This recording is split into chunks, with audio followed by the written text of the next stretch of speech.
આગળ સમાચારમાં વાત કરીએ તો અમદાવાદથી સમાચાર પ્રાપ્ત થયા છે. કહી શકાય કે અમદાવાદમાં બીજેપી મહાનગરની બૃહદ બેઠક છે તે શરૂ થઈ છે. તો સી.આર. પાટીલ તેમજ ઋષિકેશ પટેલની ખાસ ઉપસ્થિત રહ્યા છે. તેઓ પણ બેઠકમાં, કિરીટ સોલંકી સહિતના નેતાઓ પણ બેઠકમાં ઉપસ્થિત જોવા મળ્યા છે. નરોડાના ધારાસભ્ય પાયલ કુકરાણી પણ હાજર જોવા મળ્યા છે. તો ભાજપના પદાધિકારીઓ પણ બેઠકમાં ખાસ રીતે ઉપસ્થિત જોવા મળ્યા છે. બેઠક છે તે શરૂ થઈ છે. તો બીજેપી મહાનગરની બૃહદ બેઠકનું આયોજન કરવામાં આવ્યું હતું. હાલ બેઠક શરૂ થઈ છે, જેમાં અનેક નેતાઓ પણ ઉપસ્થિત છે, પદાધિકારીઓ ઉપસ્થિત બેઠકમાં હાજર રહ્યા છે. નરોડાના ધારાસભ્ય પણ ઉપસ્થિત જોવા મળ્યા છે. કિરીટ સોલંકી સહિતના નેતાઓ બેઠકમાં ઉપસ્થિત રહ્યા છે. બેઠકમાં અનેક મુદ્દાઓ પર ચર્ચા વિચારણા કરવામાં આવશે.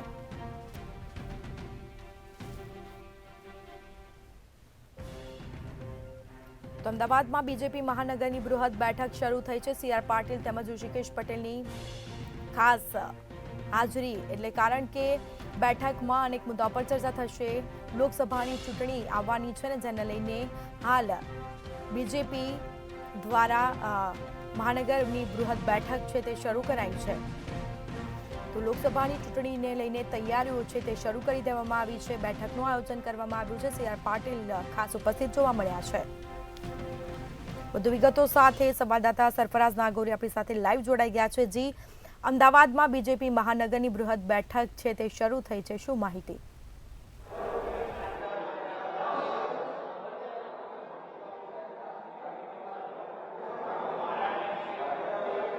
જી, નિશ્ચિતપણે સ્મિતા, આપને જણાવી દઉં કે અમદાવાદના આશ્રમ રોડ ખાતે આવેલ દિનેશ હોલમાં અત્યારે અમદાવાદ મહાનગરપાલિકાની બૃહદ બેઠક બીજેપી દ્વારા શરૂ કરવામાં આવી છે.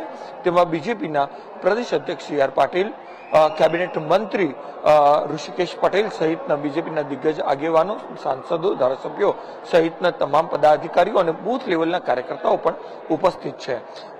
અત્યારે થોડી વાર પહેલા જ સાંસદ કિરીટ પટેલ અને કિરીટ સોલંકી અને એચ.એસ. પટેલે જે પત્રકાર પરિષદ યોજી તેમાં તેમણે જણાવ્યું હતું કે આ વખતે બીજેપીએ આ લોકસભાની ચૂંટણીમાં ગુજરાતની તમામ 26 સીટ 5 લાખ કરતા પણ વધુ મતોથી જીતવાનો એક ટાર્ગેટ બનાવ્યો છે અને જેને લઈને રણનીતિ બનાવવા માટે અત્યારે બૂથ લેવલના કાર્યકર્તાઓ સાથે આ બેઠક યોજાઈ રહી છે, જેમાં સી.આર. પાટીલ 5 લાખ મતોથી કઈ રીતે આપણે જીત મેળવી શકીએ બધી જ 26 બેઠકો તેની રણનીતિ બતાવશે અને તે આધારે આગામી લોકસભાની ચૂંટણીમાં જીતનું રણસિંગુ ફૂંકવામાં આવશે. સ્મિતા જી, આ બેઠક કેટલા સમય સુધી ચાલવાની છે?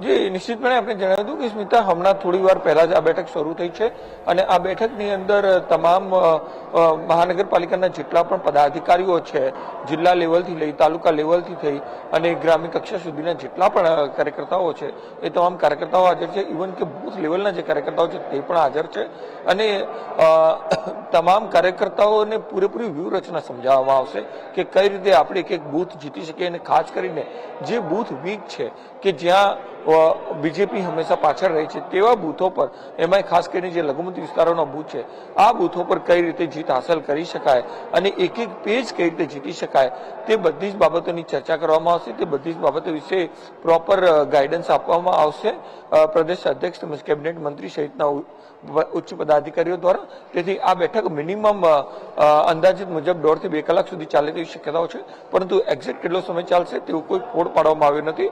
પરંતુ આ બેઠક અત્યારે શરૂ થઈ ગઈ છે અને દરેક બાબતની ઝીણામાં ઝીણી માહિતી જે રીતે દર વખતે બીજેપી આપતું હોય છે એવી માહિતી આપી અને તેમના પણ કાર્યકર્તાઓના પણ પ્રશ્નો સાંભળી અને બધી જ વસ્તુઓનું સમાધાન કરવાનો આ બેઠકમાં પ્રયત્ન કરાશે.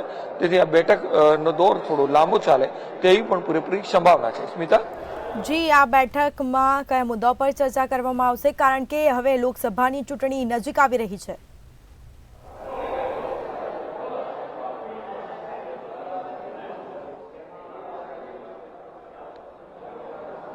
નિશ્ચિતપણે લોકસભાની ચૂંટણી હવે ગણતરીના દિવસો જ બાકી છે.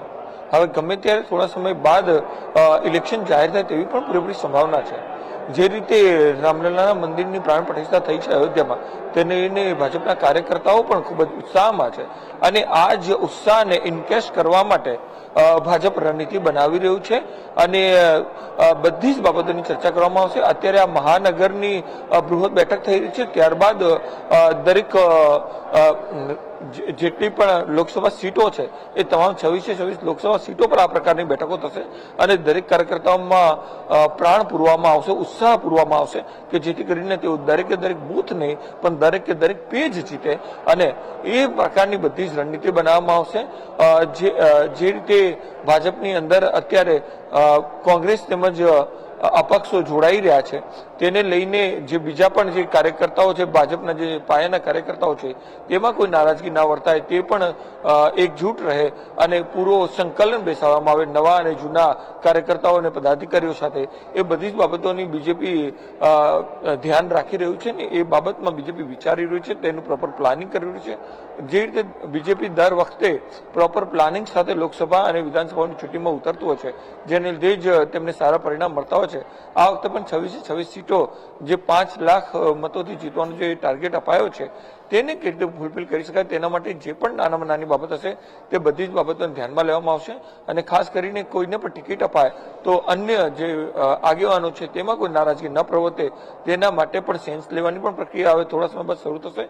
ઓવરઓલ કહી શકાય કે બધી જ બાબતો એક પેજ જીતવાથી લઈને આખી ચૂંટણી 5 લાખ મતોથી દરેક લોકસભા સીટ જીતી શકાય તે બાબતની બધી જ બાબતની ચર્ચા કરવામાં આવશે અને એ પ્રકારની રણનીતિ બનાવવામાં આવશે. સ્મિતા જી બિલકુલ, તમામ જાણકારી આપવા બદલ આપનો આભાર. તો અમદાવાદમાં બીજેપી મહાનગરની બૃહદ બેઠક શરૂ થઈ છે. સી.આર. પાટીલ પણ ખાસ ઉપસ્થિત જોવા મળ્યા છે, ઋષિકેશ પટેલ પણ ખાસ રીતે ઉપસ્થિત જોવા મળ્યા છે અને કાકેવાનો પણ ઉપસ્થિત છે. બેઠકમાં અનેક મુદ્દા પર ચર્ચા કરવામાં આવશે. નરોડાના ધારાસભ્ય પાલ કુકરાણી પણ ઉપસ્થિત જોવા મળ્યા છે.